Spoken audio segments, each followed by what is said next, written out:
जाऊंगा स्टेज पे प्लीज।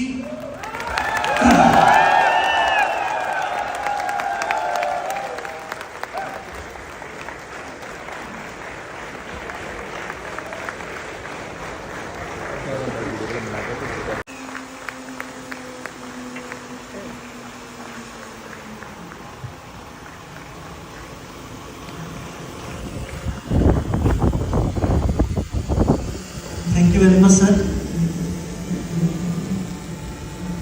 अच्छा, मैंने कभी पहले इंटरव्यू लिया नहीं है भाई, तो मतलब ये मत समझना कि कोई बड़ा तगड़ा प्रोफेशनल इंटरव्यूअर आ गया। तो सर, सबसे पहली जो शुरुआत करेंगे बचपन से।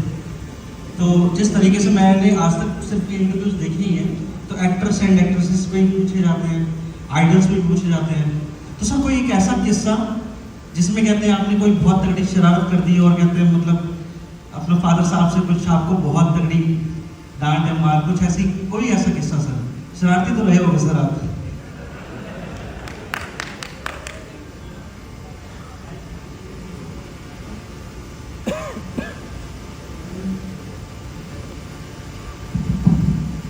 Thank you so much. शरारत तो मैं बाद में बात करूंगा, लेकिन आप तो गाना बजाते हुए शरारती आई और पकड़ूंगा सर। तो लाइफ में शरारत शायद जब चाइल्डहुड में बच्चे ने सभी ने की होगी, पर मुझे क्रिकेट का बहुत शौक था। तो बहुत बार घर के काम छोड़ के क्रिकेट के लिए निकल जाते थे। तो अभी तो बच्चे, माँ बाप चाहते हैं कि घर से बाहर जाएं, खेलने के लिए जाएं। उस वक्त का ये वक्त था कि शाम को 7 बजे के बाद माँ बाप ढूंढने निकलते थे कि भाई कहाँ है हमारे बच्चे। वो होगा सब लोगों के साथ। तो एक बार तब मैं गाजियाबाद होता था, तो शादरा हम लोग मैच खेलने चले गए अपने फ्रेंड के साथ। तो मैच खेलने के बाद हम लोग मूवी भी देखने चले गए शाम के वक्त। तो रात को 12 बजे जब घर लौटे, तो उस दिन अच्छी खासी डांट मिली। लेकिन मुझे क्रिकेट और मूवी का बहुत शौक था। सर डांट नहीं, मेरे फादर ने मुझे ना कभी मारा नहीं है बेसिकली। विकास सर को मैं आपको मतलब बताता हूँ, एक ऐसे कुछ इंसिडेंट हुआ था। तो विकास सर को पूरी एक रात पंखे से उल्टा लटकाया गया था। तभी तो देखो फर्क है। विकास सर को पंखे से लटका के रखा, तो वो भी लोगों को धमका रहे थे स्टेज पर खड़े होकर। अब वो जब का गुस्सा आप दिखा रहे लोगों को, है ना? किसी को कह रहे राइडिंग लोग कर देंगे, किसी को कह रहे तो बहरहाल माँ बाप को बच्चे के लिए अच्छा बिहेव रखना चाहिए हमेशा। और शायद वो वक्त था तब गार्जियंस भी पिट लेते थे, स्कूल में भी टीचर होते थे कि बच्चों की पिटाई करते थे। लेकिन आज का टाइम वो चेंज हो गया।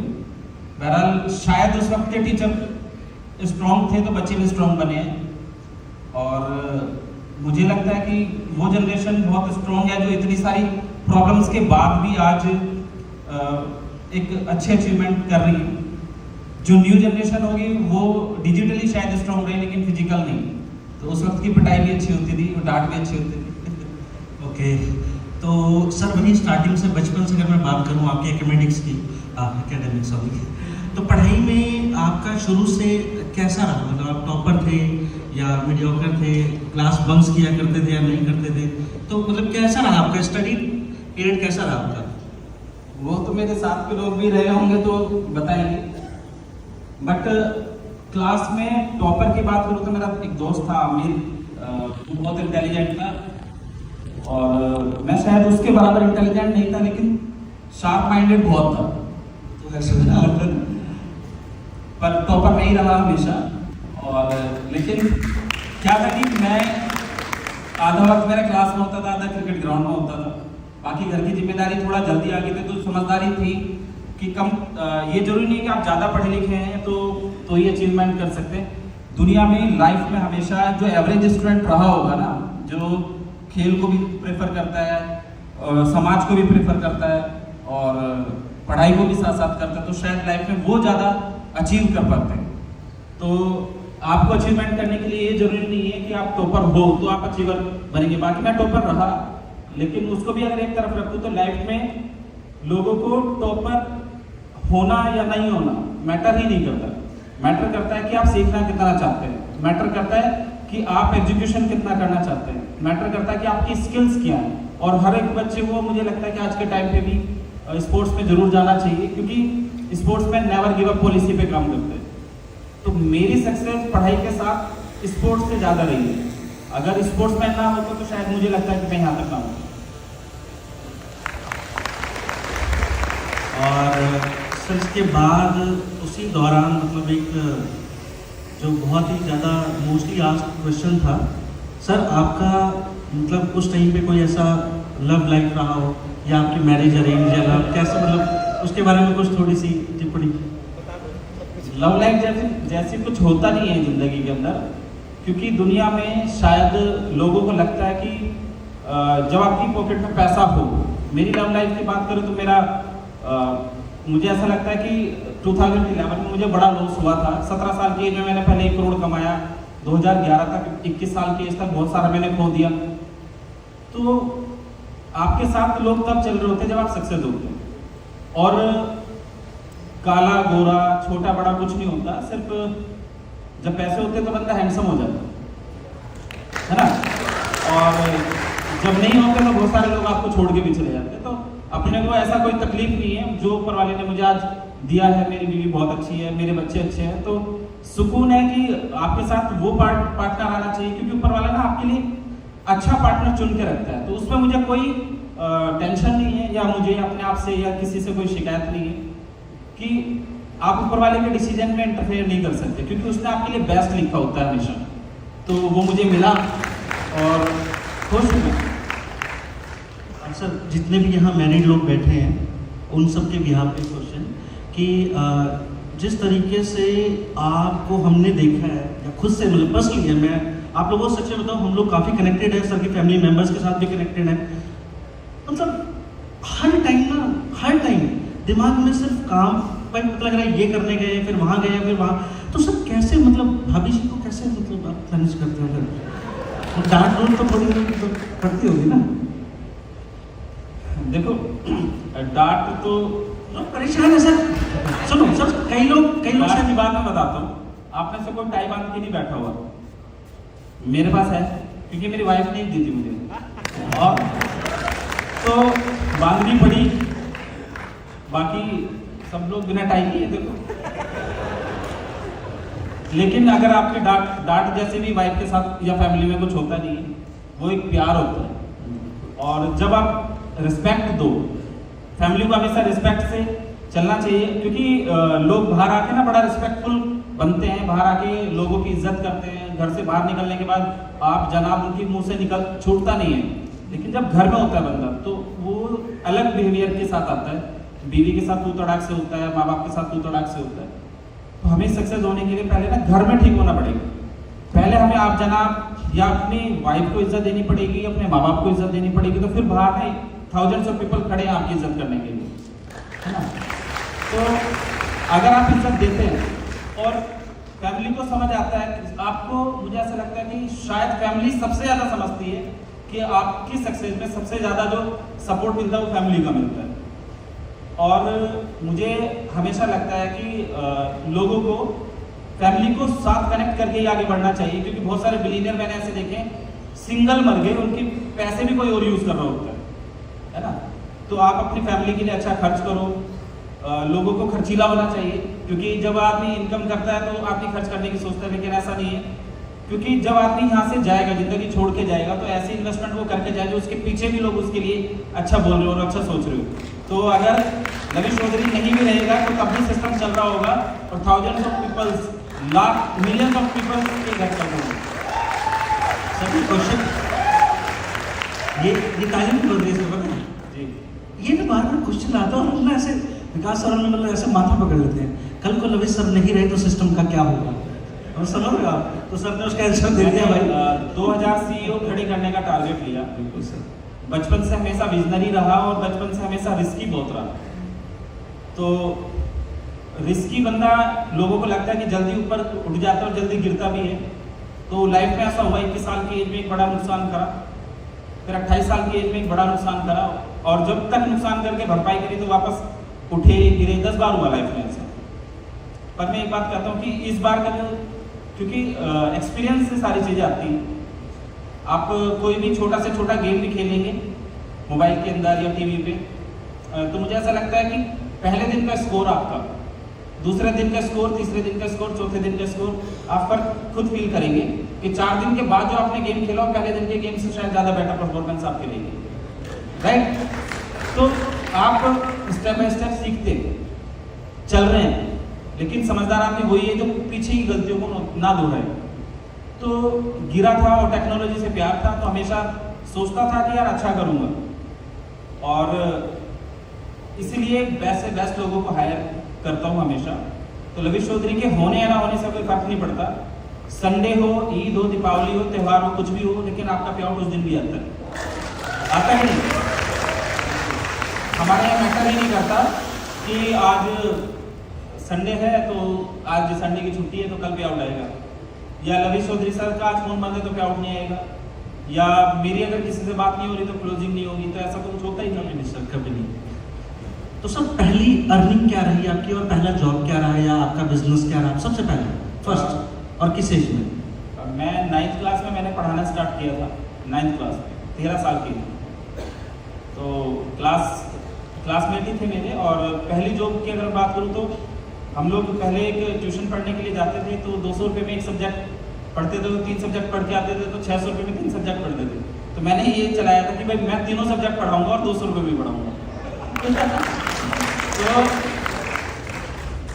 शायद पहले महीने की इनकम तो मुझे याद है कि 2000-2500 रही होगी, लेकिन 1 साल के बाद जब मेरा दूसरे साल सेशन था पढ़ाने का, तो मेरे एरिया में भी मेरे बराबर की इनकम किसी टीचर की नहीं थी, क्योंकि हमेशा विद्या नहीं रहा। और 13 साल से 17 साल की एज में मैंने एजुकेशन से पढ़ा के सिर्फ 1 करोड़ कमा लिया था। तो आज अगर मैं 27 अक्टूबर को 34 ईयर्स कंप्लीट करूँगा, 34 साल अपनी लाइफ की, तो लेकिन मुझे 21 साल हो गए काम करते हुए। तो लोगों को लगता है कम एज है, ऐसा कुछ नहीं है। एज आपके बाल सफ़ेद होने से मैटर नहीं करता, आपकी एज कम भी है लेकिन आपका तजुर्बा कितना है, आपने ज़िंदगी को जिया कितना है, समझा कितना है, और वो हमेशा आपके टफ टाइम से आता है। और मैंने टफ टाइम बहुत बार देखा है। आपने जॉब कभी नहीं की? नहीं, मैंने जॉब की ही नहीं है, मैं जॉब के लिए था ही नहीं। मुझे हमेशा बिजनेस समझ आया और अपने लिए मालिक बन के काम किया हमेशा, इसलिए सब लोगों को मालिकाना सिखाते हैं। तो सर इसी अप डाउन में एक चीज़ जो दिमाग में बिल्कुल ना मतलब समझ ही नहीं आती, आज तक नहीं आई है। आपने कई बार कहते हैं ओपन स्टेज और अपने इंटरव्यूज में बोला है कि जब कंसेप्ट शुरू किया था तो 36 करोड़ की लायबिलिटी से शुरू किया था, राइट। तो उस टाइम पे सर आप सोच कैसे सकते हो कि मतलब एक तरफ मतलब बंदे के सर पे कर्जा है, 36 करोड़ की लायबिलिटी है, और बंदा क्या कह रहा है कि मैं वर्ल्ड का फर्स्ट ट्रिलियनियर बनूंगा, मतलब seriously it's hard to believe. तो सर कैसे मतलब कुछ इस पे आप एक्सप्लेन कीजिए। देखो, जब आप प्रेशर में होते तो 2 चीज़ें समझ आती हैं, या तो परफॉर्म करो या बैकआउट करो। जब आप डिप्रेस्ड होते हो या परेशान होते हो, तो इसका एक लाइव एग्जांपल आपने खुद देखा होगा। दिसंबर 2023 में आप लोगों में से बहुत सारे लोग क्रूज पे आए होंगे, आए थे? कितने लोग क्रूज पे थे? उससे ज़्यादा क्रूज पे नहीं थे, बहुत सारे लोग क्रूज के बाहर रह गए थे ना। 2700 लोग क्रूज के बाहर थे, 2700, और 2700 लोग यहाँ नहीं आए हैं। 600 लोग होंगे, 700 होंगे, 800 होंगे। एक टूर एंड ट्रेवल्स वाली कंपनी से एक बार ये पूछ के देखना कि 600 से 800 लोगों को आप एक दिन का अरेंजमेंट करके दे सकते हैं कि कहीं नहीं दे सकते, तो वो हाथ खड़े कर देंगे। लेकिन जब 2700 लोग मेरे क्रूज के बाहर थे, तो 5 दिन मैंने बिना सोए, शायद आपके भी फोन बंद हुआ होगा 1 आध मिनट के लिए, और किसी का जवाब आपका भी ऐसा रहा होगा कि आपने जवाब ना दिया। लेकिन वो जो 5 दिन थे, 120 घंटे, 1 मिनट के लिए अगर डाउन से डाउन तक की टीम का भी मैसेज मुझे आया था तो मैंने उसको रिप्लाई किया, क्योंकि मेरी टीम है। और इसको थोड़ा शांति रखें सर अभी। तो मुझे ऐसा लगता है कि प्रेशर में मैं अच्छा परफॉर्म करता हूँ, कि अगर कभी प्रेशर हो गया, कोई दिक्कत हो गई, क्योंकि स्पोर्ट्समैन हूँ। और हमेशा ध्यान रखना, जिसने प्रेशर में जिताया नाम उसको याद रखते हैं लोग, गोल्ड मेडलिस्ट को याद रखते हैं, सिल्वर वालों को आपको किसी को याद नहीं होगा कि सिल्वर कौन जिता के ले गया है, गोल्ड मेडलिस्ट को याद रखते हैं। तो जब 36 करोड़ का माइनस था, तो 36 करोड़ का माइनस करने वाले लोग में भी जिगरा चाहिए ना। तो जिगरा होता तो उसको 36 करोड़ का कर्जा होता, नहीं तो 3,60,000 में भी लोग आत्महत्या करने की तरफ सोचते हैं, है ना। आपको गिव अप नहीं करना किसी भी सिचुएशन में। मैं एक बात कहता हूँ, ऊपर वाले का नाम लेके नेक नियत से अगर आप चल रहे हो, तो मुझे नहीं लगता कि 36 करोड़ छोड़ो, 3600 करोड़ से भी वापस आ सकते हैं।